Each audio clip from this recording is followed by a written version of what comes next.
আমরা অনেকেই ইফতারির টেবিলে আলুর চপ অথবা ডিম আলুর চপ খেতে কিন্তু অনেক বেশি পছন্দ করি। তো সে কারণেই আমি ডিম আলুর চপ করে ফ্রোজেন করে রেখেছিলাম, সেটারই ভিডিও আজকে শেয়ার করব। সবকিছু যা যা লাগবে আমি সব উপকরণ নিয়ে নিয়েছি, সাথে আলু ডিম সব ম্যাশড করে নিয়েছি। আর আমি এখানে পাউরুটি নিয়েছি 2 পিস। পাউরুটিটা বাইন্ডিং এর কাজে সাহায্য করবে। এখানে চাইলে ময়দা বা আটাও ব্যবহার করা যেতে পারে। এবারে ফ্রাইং প্যানের মধ্যে তেল দিয়েছি আর এখানে ভালো পরিমাণ আমি পেঁয়াজ দিয়ে দিচ্ছি, যেহেতু অনেকগুলো আমি একসাথে বানিয়ে রাখবো। সাথে লবণ হলুদ দিলাম আর কাঁচা মরিচ কুচি করে রেখেছি সেটাও দিয়ে দিলাম। ডিম আলুর চপে খুব বেশি মশলার তো প্রয়োজন হয় না, এটাকে ভালো করে একটু ভেজে পানি দিয়ে একটু কষিয়ে নিয়েছি আর শেষে আমি ধনেপাতা কুচি দিয়ে দিয়েছি। ব্যাস, আমি সাধারণত আর কোনো মশলাই ব্যবহার করি না ডিম আলুর চপে। এবারেই শুরু হবে আমার আসল কাজ। এই সবগুলো একত্রে ভালো করে মাখিয়ে তারপরে এটাকে শেপ দিব একটা, দিয়ে আমি ফ্রিজে রাখবো। রেখে একটু যখন শক্ত হয়ে যাবে তখন আমি ওখান থেকে তুলে এটাকে ভালো করে ডিম ব্রেড ক্রামে আমি কোট করে সেটাকে আবার আমি ফ্রিজারে রাখবো। রেখে এটাকে শক্ত হলে বক্সে করে করে আমি রেখে দিব। সত্যি কথা বলতে একসাথে এতগুলো করতে কিন্তু একটু হলেও কষ্ট হয়। আর আমি এই ধরনের আইটেমগুলো রাত জেগে করি, যখন সব কাজ শেষ হয়ে যায় রান্নাঘরের, বাসায় আর কোনো কাজ থাকে না কারো, তখন আমি রান্নাঘরে একা একা এসব টুকটুক করে করে ফেলি।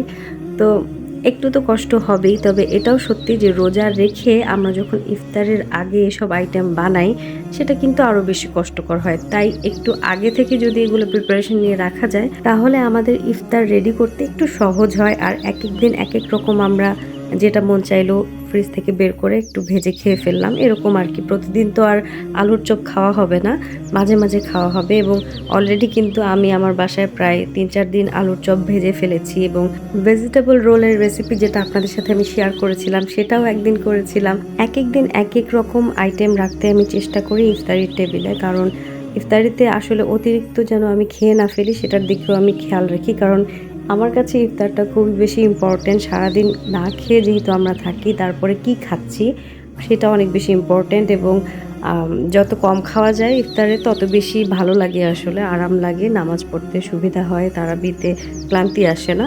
এটাই কিন্তু আমার ফাইনাল স্টেপ। আমি এটাকে ভালো করে কোট করে এরপরে আমি ফ্রিজে রেখে দিব।